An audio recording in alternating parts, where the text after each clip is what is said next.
थे जय वीरू के जैसे। वो एक के भी दूसरे को कुछ भी भाता ना था। अगर एक ना पढ़ने तो दूसरा भी स्कूल जाता ना था। एक था टॉपर स्कूल का जो हमेशा लिस्ट के टॉप में आता था। दूसरा था एक स्टूडेंट एवरेज।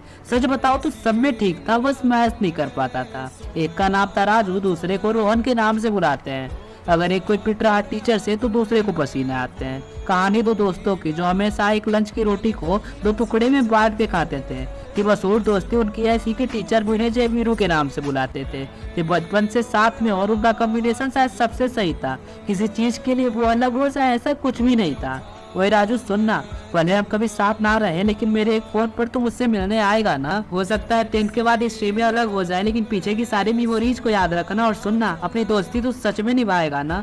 कहा रोहन ने, तू ना टेंशन ना ले, मैं हूं ना। और तू बता, अपनी दोस्ती पर तू शक करता है क्या? हाँ मुझे पता है तू बोलता नहीं ज्यादा, लेकिन मैं हूं ना। मेरे होते हुए तो किसी से डरता है क्या? 10th के बाद भी हिस्ट्री में अलग नहीं हुई, लेकिन अब राजू किसी और की तरफ इंटरेस्टेड होने लगा।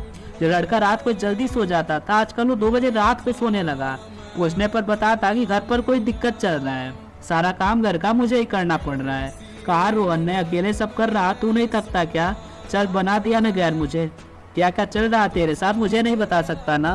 पहले तो तू ऐसे नहीं था, तेरी कोई चीज हो या फिर क्रश की वो डीपी मुझे सब कुछ दिखाता था ना। मेरी नामौजूदगी में टीचर से सुनी डांट हो या फिर वो दोस्तों की बात, मुझे सब बताता था ना। अच्छा एक बात बता, ऐसा कौन सा काम था जो तू दिन में नहीं कर पाया था? टेंशन ना ले, बस इसलिए पूछा। मैंने कल रात को देखा तू 12 बजे ऑनलाइन आया था, तब पता चला उसे जो उसके साथ हो रहा था। बताया राजू ने कि उसका किसी लड़की से बात हो रहा था।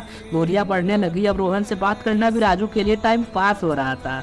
जो लड़का हमेशा इंतजार में होता था दोस्त के मैसेज के लिए, वो किसी और से चैट करके सो रहा था। क्लास में जिसके चेहरे पर हमेशा खिलखिलाहट होती है वो अपनी आंखों में आंसू भरने लगा। कहीं राजू की हरकतों का असर उनकी दोस्ती पर ना पड़े, इस बात से रोहन डरने लगा। करने लगा याद पुरानी यादों को और वो बातें जो उन्होंने एक दूसरे को कहा था।